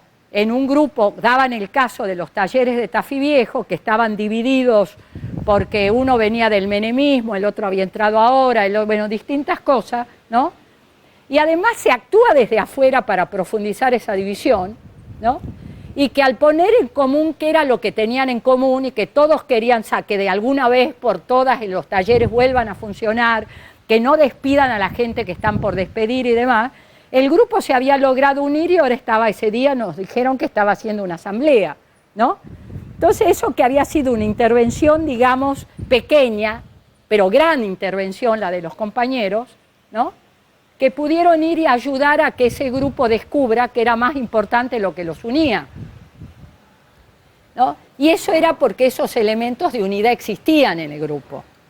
Bueno, contradicción principal y secundaria no es lo mismo que aspecto principal y secundario, ¿no? Sino que, como dijimos antes, de múltiples contradicciones hay siempre una que es principal y otras secundarias. Y eso se da en cada momento del proceso grupal, ¿no? Entonces nosotros tenemos que poder investigar siempre, aunque a veces nos cuesta descubrir cuál es la contradicción principal, porque no aparece claramente, ¿no? Es decir, por ejemplo, acá debe haber maestros, ¿verdad? ¿Hay alguna maestra? ¿Hay? ¿O maestro? ¿No hay ningún docente? ¿Quién?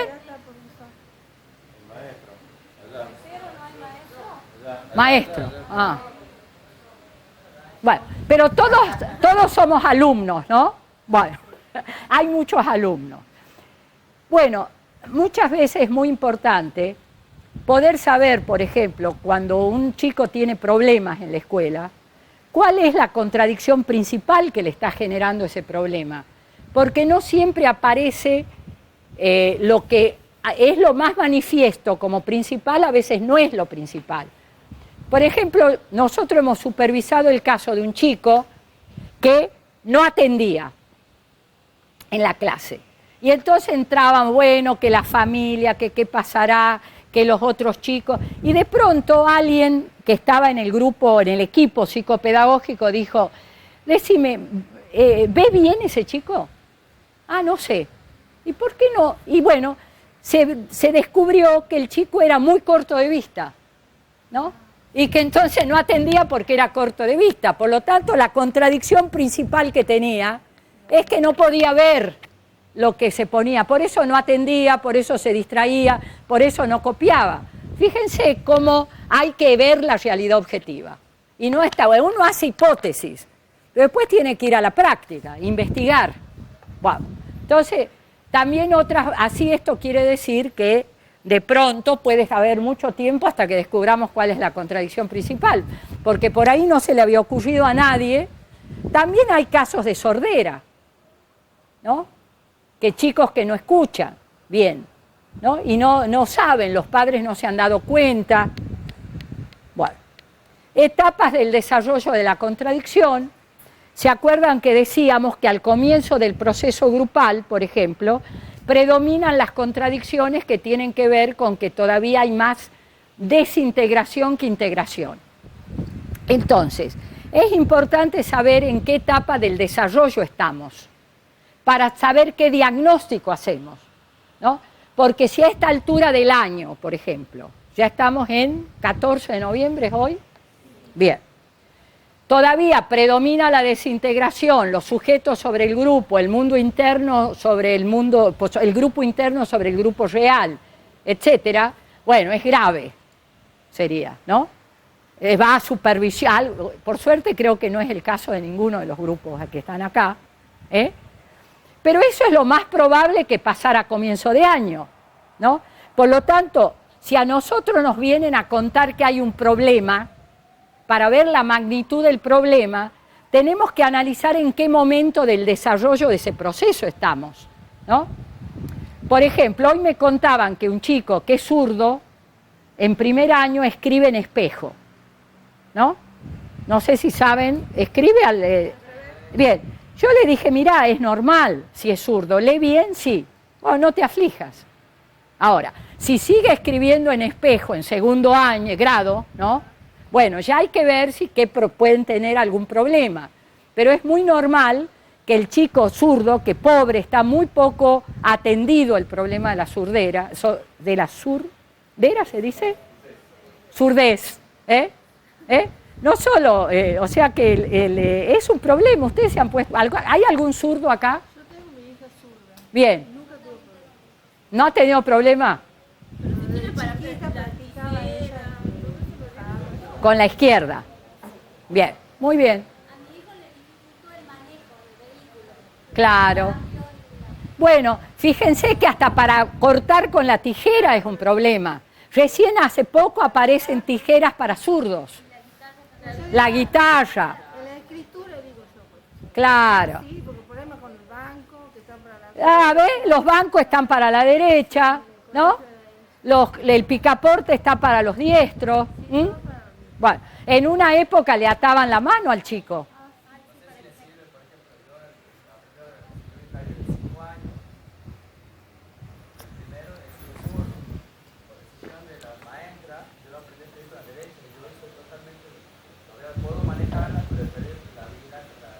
Bueno, exacto, claro, y esa contrariedad, que puede no ser importante, o sí, hay que verlo, según los casos, ahí viene que lo externo actúa a través de lo interno, ¿no?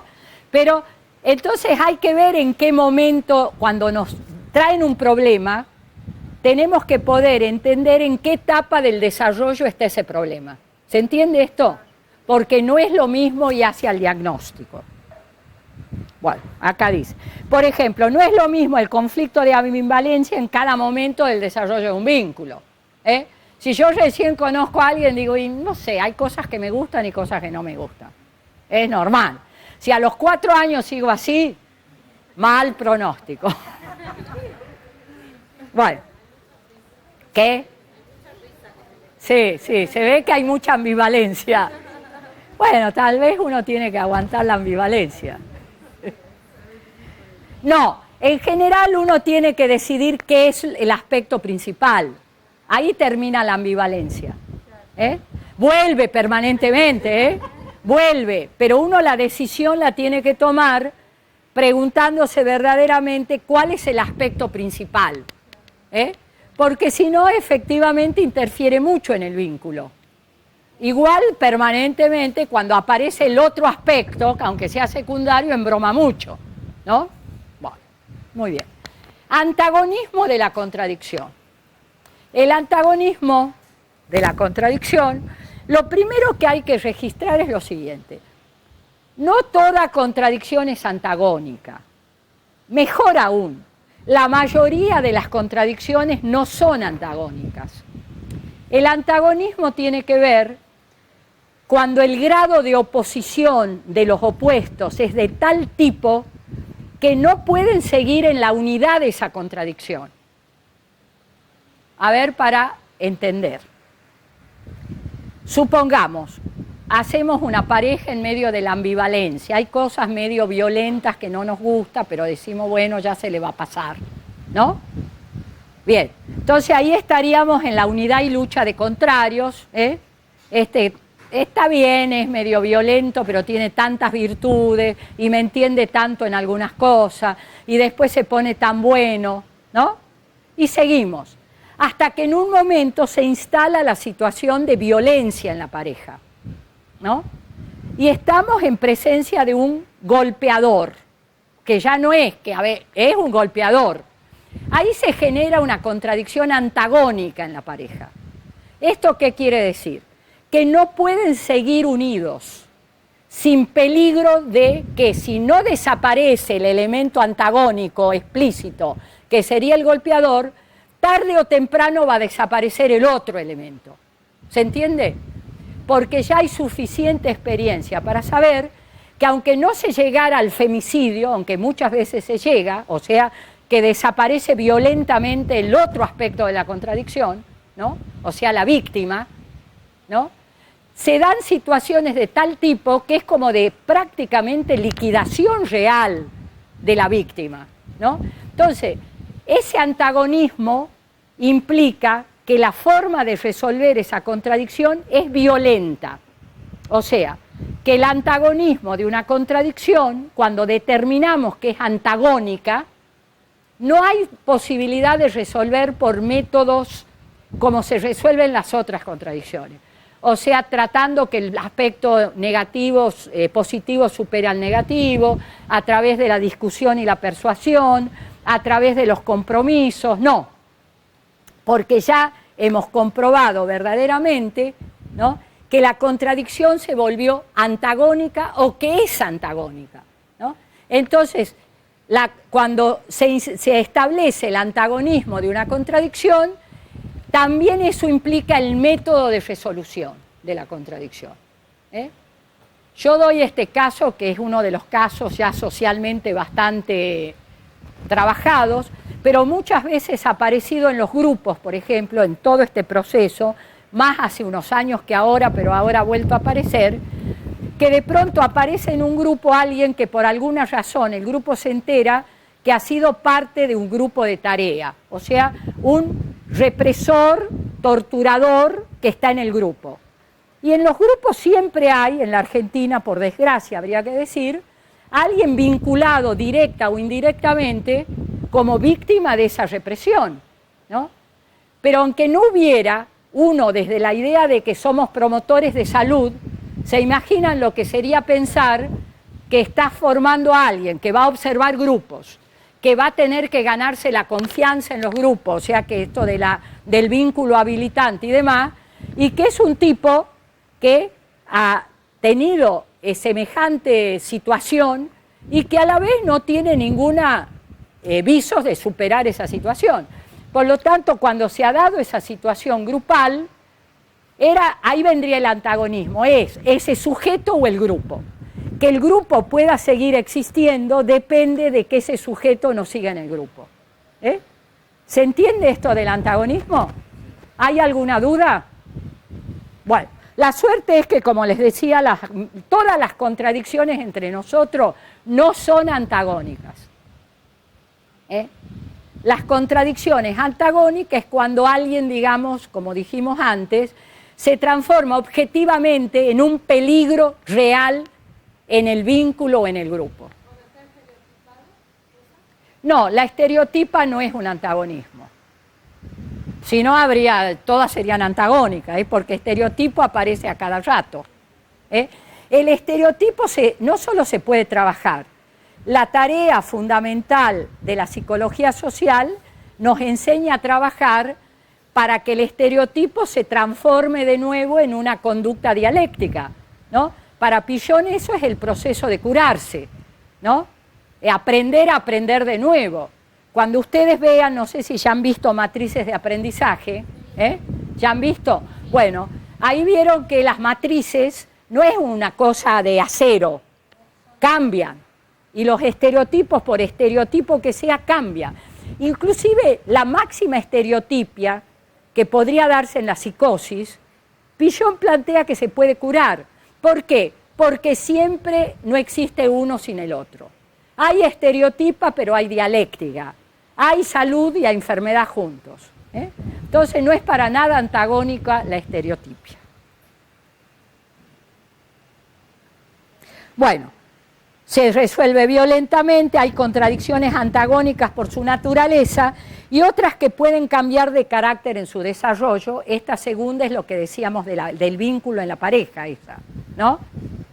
Antagónica por naturaleza es si de pronto es una relación con alguien que es claramente enemigo, ¿no?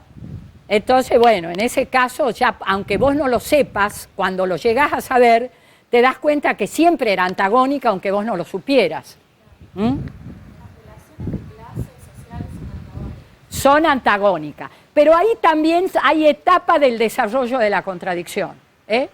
Una contradicción, por ejemplo, entre los dueños de los medios de producción y los que tienen que vender su fuerza de trabajo es por naturaleza antagónica.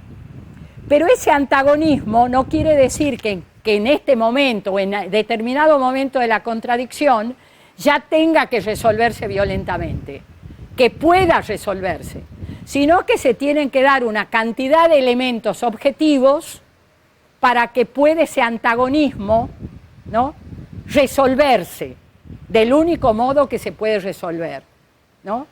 Pero por eso, si no, no habría, como hay en la sociedad, tantas relaciones de clase antagónica que siguen existiendo. Pero no quiere decir que por su naturaleza no sean antagónicas. Bueno, múltiples relaciones recíprocas. Ya acabo hoy contenta porque hay que seguir analizando igual. Hay que analizar exhaustivamente esas múltiples relaciones recíprocas. ¿No entendiste? A ver, ¿qué no entendiste? Mira, son algunas, son objetivamente antagónicas, objetivamente por lo siguiente. Porque el que es el dueño de los medios de producción, como es dueño de los medios de producción, sería así, puede y necesita contratar a alguien para que ponga en movimiento esos medios de producción. Esos son los obreros, los laburantes, nosotros en general, ¿no? Que no podemos vivir si no nos contratan de algún modo porque no tenemos medios propios de vida. Pero aquí que lo que aparece objetivamente es que si vos luchás porque querés ganar más, ¿no? El otro te dice, sí, pero si vos ganás más, vos te pago más a vos, yo gano menos. Y ahí viene ese tironeo, Pero ¿qué pasa? Que en realidad vos dirías, bueno, pero yo querría alguna vez, no solo lo que aspiración mínima, que sería poder ganar lo que necesite para vivir bien, con mis necesidades satisfechas, ¿no? Que no son tantas, pero tener una casa, poder comer, criar los chicos, educarlos, que todo esto, pero que la mayoría no lo puede hacer, ¿no? Pero además yo querría que en algún momento, si acá trabajamos, por ejemplo, 100 personas, ¿por qué una sola se va a llevar el producto del trabajo de 100? ¿No sería más lógico repartir entre 101 todo lo que se produce? Todos diríamos, y claro, eso sería lo más lógico. Sí, pero anda a explicarle vos al que es dueño, así, explicarle así, diciendo, veamos la contradicción, cómo la analizamos, cómo el polo principal se transforma en secundario y algún día nos das la fábrica a todos. Por lo tanto, esa contradicción no es solucionable, digamos así, por voluntad del que es dueño. Tiene que darse determinadas condiciones sociales para que pueda estar de algún modo, digamos así, obligado. Por eso vendría lo violento. No quiere decir que lo tengas que matar, pero que las condiciones sociales obliguen, ¿no?, a que el producto social del trabajo sea repartido también socialmente. Y entonces entraríamos en otro modo de producción y no en este. Hay algunas formas de tratar de... Pero eso quiere decir el antagonismo, ¿viste? Es un tema objetivo. ¿Por qué hablo de las etapas del desarrollo? Porque si no, si uno creyera que este es el momento, diríamos, bueno, vamos a ver cómo... Tiene que haber determinadas condiciones, que también las generan los sujetos. Nadie va a venir de afuera, sería. Cuando el proceso... Acá también vienen las contradicciones internas. Solo en el desarrollo de esas contradicciones sociales, llega un momento que la gente toma conciencia de esa contradicción y lucha por resolverla. Y lo mismo pasa con las necesidades que tenemos, etc. ¿Se entiende mejor? Muy bien. Bueno, múltiples relaciones recíprocas, quiere decir, lo que decíamos antes, que como no hay nada aislado, el grupo donde yo voy a operar o la relación de pareja que estoy analizando, desde el punto de vista también como psicólogo social, o la familia esa a la que yo, a partir del chico que tiene problemas, empiezo a analizar, en cuanto empiece a analizar va a empezar las relaciones. ¿Y qué pasa con la familia del padre? Es una relación en la que existe esa familia. ¿Y la familia de la madre? ¿Y los otros parientes? ¿Y qué pasa con los compañeros de trabajo de ese sujeto? ¿Cómo lo influyen? Bueno, esas son las relaciones recíprocas, que yo tengo que analizar también en términos de contradicciones. ¿En qué contradicción se da la relación esa entre el grupo familiar y los otros grupos? Entre la escuela y la familia, entre la maestra y los... Bueno, ¿se entiende esto? Bien. Entonces, tengo que analizar exhaustivamente las múltiples relaciones recíprocas significativas de ese concreto real y son las condiciones del desarrollo. O sea, actúan a través de lo interno particular de cada cosa. No le podemos echar la culpa a la suegra. La suegra influye, pero a partir de las condiciones internas de esa pareja, no en cualquier caso. Ni al suegro, que a veces embroman más que la suegra. Bueno, cada una de estas relaciones son contradicciones. Bueno, historicidad, ya vimos, siempre preguntemos no ante determinada situación o problema, ¿qué cosa? A ver, ¿de dónde viene? ¿Y qué más?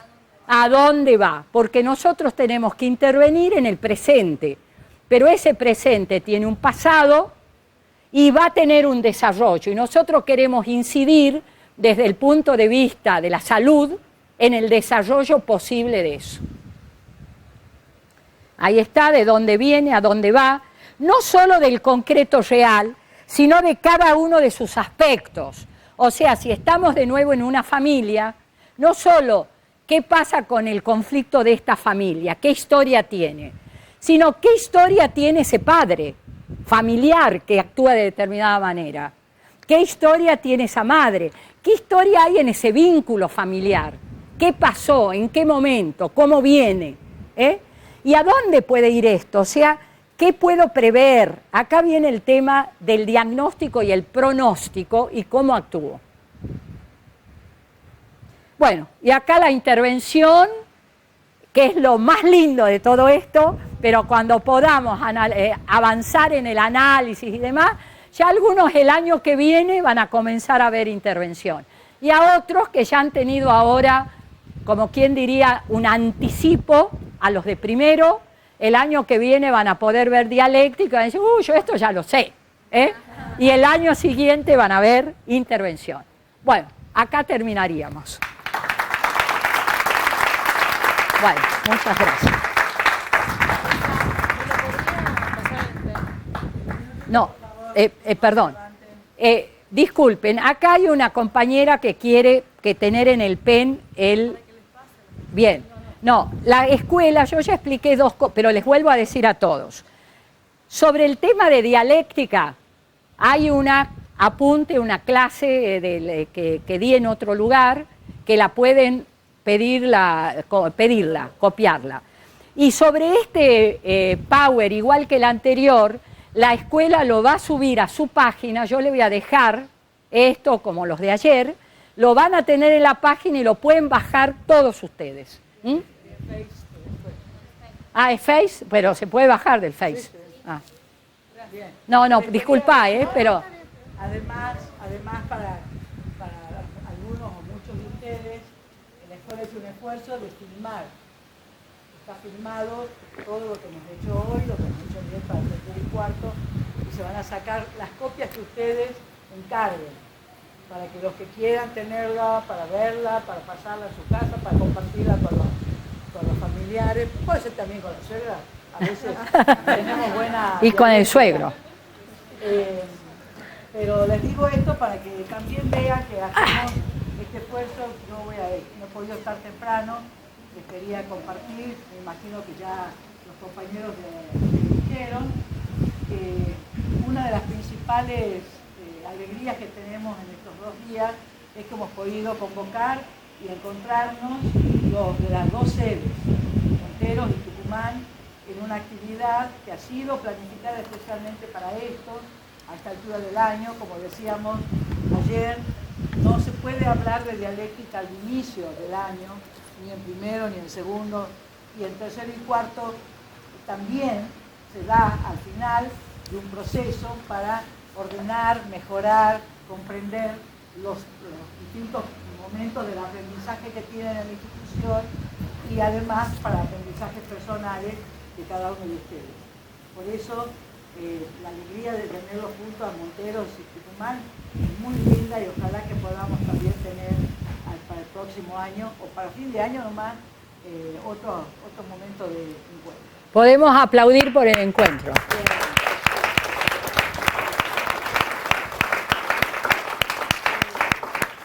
un sacrificio de todas partes hacerlo, principalmente los que han viajado.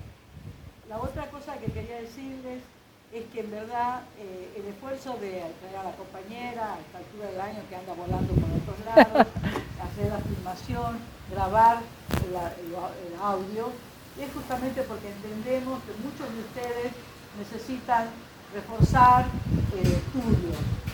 Estudiar quiere decir no solo leer los textos, sino discutirlos, debatirlos, incorporarlos, y muchas veces estas otras ayudas de los medios tecnológicos pueden ser válidas. Y en tercer lugar, quería decirles también que esta temática no es inocente, no es una temática más, como ninguna de los aprendizajes que hacen en la escuela. Nosotros entendemos que como son dirigidos a personas, no son a las que vamos a trabajar, sino primero pasan por el canal propio, y muchas veces también uno se hace preguntas, uno se pone a reflexionar, incluso a resolver cosas que tenía ahí medio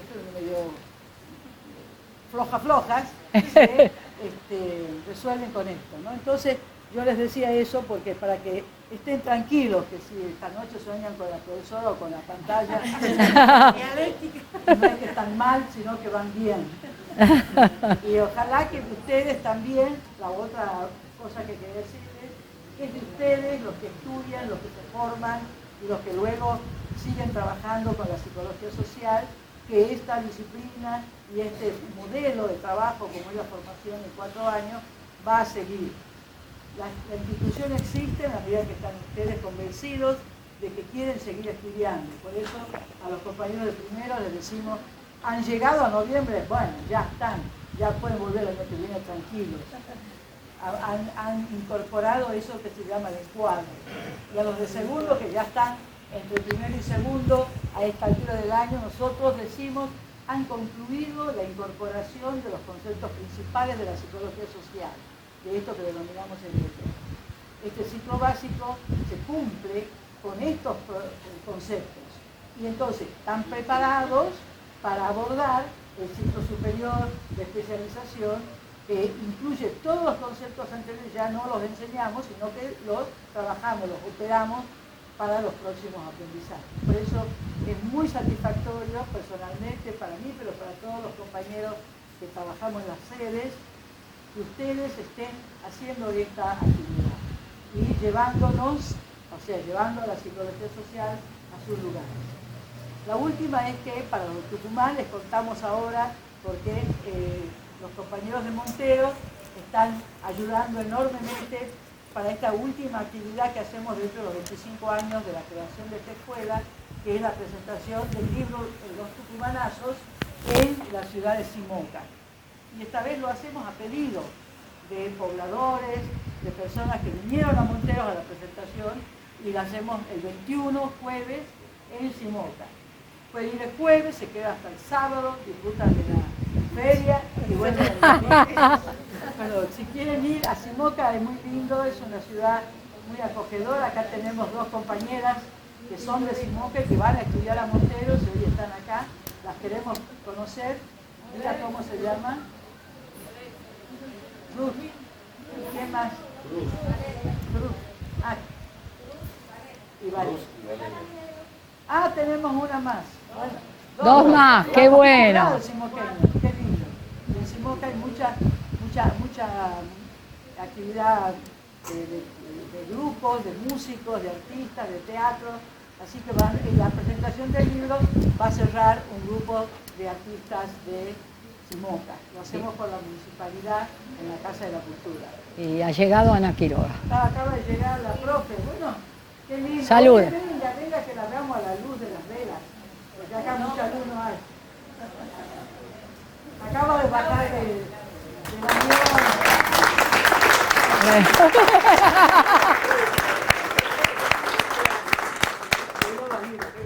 Véanla que existe. Es una realidad objetiva. Es un concreto Una real. entidad, me dijeron en Brasil, y yo no sabía si era malo o bueno. ¿Una entidad? La entidad son los orillates, aviso. Yo me imagino.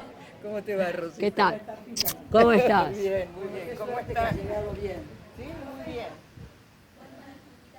Todos quieren sacarnos fotos. Bueno.